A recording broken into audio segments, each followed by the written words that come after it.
Black Adam a fun movie for DC Comics fans?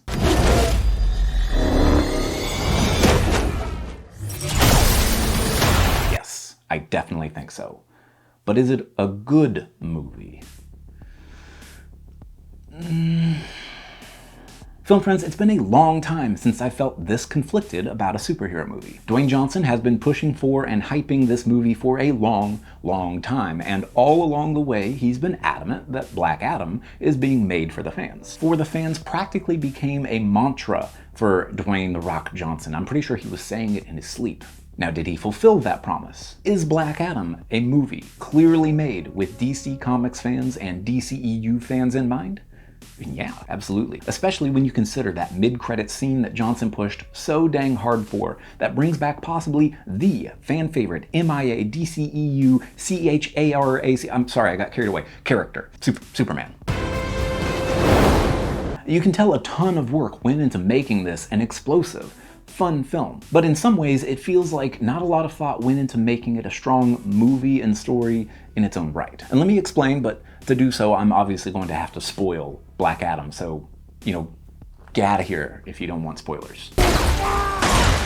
Still here? Good. Let's talk 10th Adam. Shazam!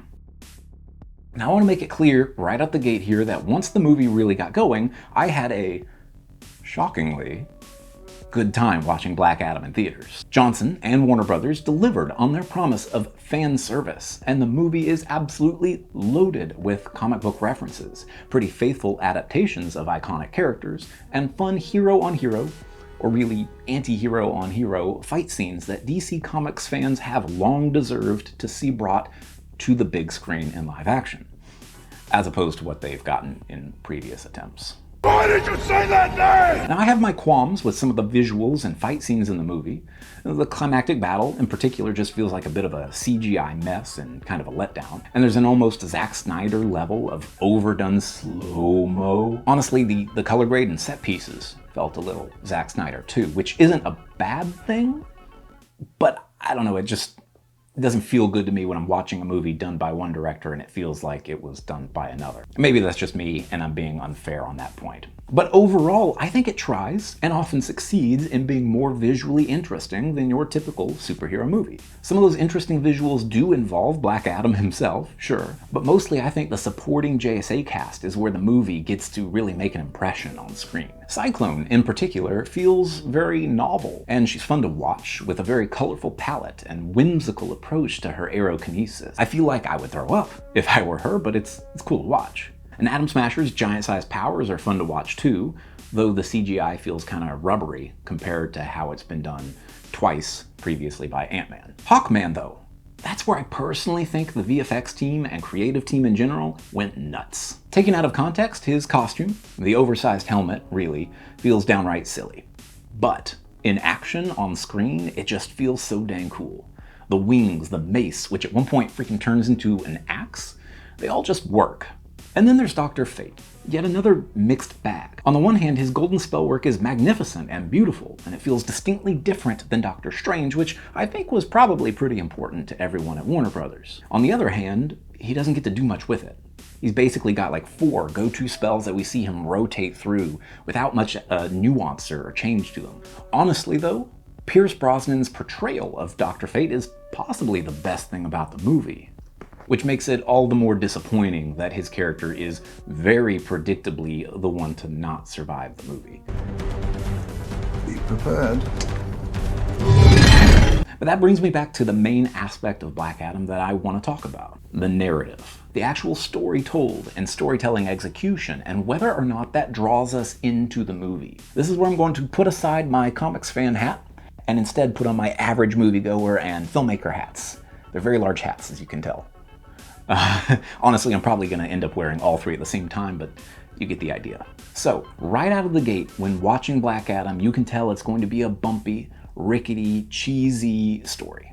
How? Well, the film opens with not just narrative exposition from a character we'll barely get to know in the actual film, by the way, but that's on top of a long, almost dreamlike sequence that, on the surface at least, does nothing but set up the movie's obligatory world-ending MacGuffin and an unnecessary bungled plot twist we won't get until 3/4 of the way through the movie. And the rough narrative doesn't end there. I wasn't timing it, so don't quote me on this number, but the movie remains almost purely exposition and expositional dialogue at least 10 to 15 minutes into the runtime, possibly longer. And no one talks remotely like a person, with almost every single character spoon-feeding the audience information by telling other characters either things they should already know or things they don't need to know. For example, almost all of the Justice Society dialogue is unnecessary or expositional.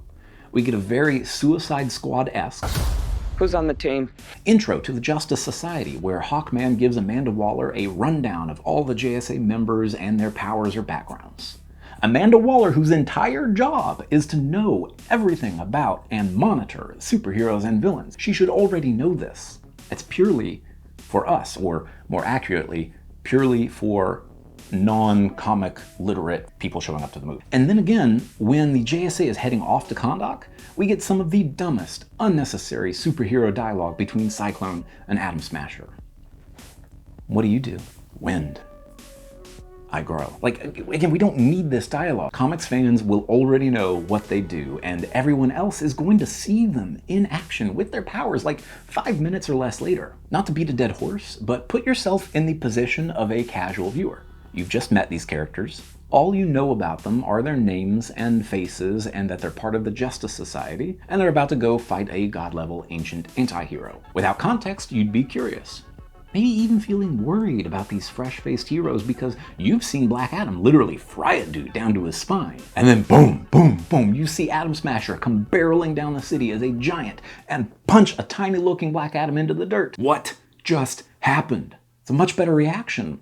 And it's classic, basic screenwriting and storytelling. Show, don't tell. But Black Adam almost exclusively tells, and the story suffers for it. But there's another, much bigger narrative problem with Black Adam. Or really 3 problems kind of meshed and intertwined together. The protagonist, the antagonist, and how the story structure itself makes them both suffer. Let's start with the protagonist, Black Adam. Now, you don't need to be a screenwriter or filmmaker to know what a protagonist is. They're the leading character of any story, the focal point around which the narrative revolves. Usually, they're framed as the story's hero, though they don't strictly need to be heroic. For another comic book movie example, Thanos is truly the protagonist of Infinity War. He's not a good guy, at least not to most people. But Infinity War is his story, his quest. And even though we're rooting for the Avengers, it's obvious from the very first scene who Thanos is, what he wants, and what he'll do to get it. By contrast, the first scenes in Black Adam, as mentioned, are narrated flashbacks where we don't really meet Teth Adam. Instead, it's a fake-out. We meet his son, Harut, who's framed in those flashbacks to feel like the protagonist. We're meant to think he's the champion of Kahndaq. And that fake-out continues well into the film. Amon and the citizens of Kahndaq use the same triangle symbol that the kid, Harut, used when appealing to Black Adam. The statue of the champion looks vaguely like Black Adam. And all along the way, Teth Adam gives us this brooding, vaguely angry, don't bother me attitude that is distinctly different than the hopeful Harut, but easily played off as a time-displaced anti-hero who failed his family. Teth Adam becomes then a motivationless superhero Terminator who's doing nothing to drive the story. He's just reacting to everyone else until the kid is captured, and even then, we don't get a strong motivation for why he has a soft spot for this kid. In hindsight, we know it's obviously because of the intended twist, because he's a dad who watched his idealistic son die, which is an amazing motivation to give a character like Black Adam. But it's meaningless if we don't recognize it along the way, and because they save that information for a quote-unquote twist reveal, the average viewer just isn't going to feel that impact, which is a shame, in my opinion. And yes, I realize the twist itself was also in the trailers themselves, but that doesn't really matter in either principle or practice because largely the only people who analyze trailers are the hyped up fans. In this instance, the story structure undermined the emotional connection we could have to the protagonist. There's nothing wrong with non-linear storytelling. When done for the right reasons and the right way, it's incredibly impactful, one of my favorite forms of storytelling. Films that use non-linear storytelling well, like The Prestige or Eternal Sunshine of the Spotless Mind, they do so because the non-linear storytelling is either symbolic of the themes and characters in the story, or to help us experience the story the same way the characters experience it. Often both. But it feels like Black Adam uses it as a cheap trick to try and fail to get a gasp out of its audience. And of course, as mentioned earlier, the antagonist suffers here too. With Ishmael and his sabacc transformation, we have almost the exact same problem, but with even less emotional impact, since we know even less, almost nothing about Ishmael and his motivations, beyond that he's just kind of evil and wants power. Big DC Comics fans probably figured out where the plot was going, because of repeated mentions of sabacc and the name Ishmael, but without that knowledge and without spending any real time with the character, it's just a thing that happens. So when he does transform into sabacc in the final moments of the film, or final minutes of the film, it feels hollow. Like, why should we care emotionally? Never mind the fact that this comes about because of yet another forced twist, the whole death is the only path to life nonsense, which, while I think it didn't work, I do think they tried to foreshadow it with the whole moment where Black Adam sees himself in the mirror for the first time. It's kind of a reach. Oh, and look, this one is just a nitpick, but I think it's hilarious. Can we talk about how hilarious it is when the JSA's jet picks up on sabacc? I laughed out loud. Like, Carter reads the line, readout says it's the demon sabacc. Like their computer was actually set up to detect the arrival of this specific demon by name. Anyway, back to Ishmael. I do want to mention that I think they had the bones of something clever here. With Ishmael in particular, they had the same actor playing the ancient evil king and modern-day Ishmael, clearly trying to get us to somehow suspect subconsciously that they were somehow related. And of course, giving us all the chance to go, oh, when we realize it in hindsight. But they didn't take it far enough. If we had more time to get to know Ishmael and Teth Adam, or maybe even if they just made the idea of legacy a stronger focal theme of the story in the modern day, maybe it would have worked and had more of an impact. But instead, Ishmael and sabacc just become a throwaway. A generic cartoonish villain for Black Adam to tear in half. Again, I gotta say, I did have fun with this movie, I did.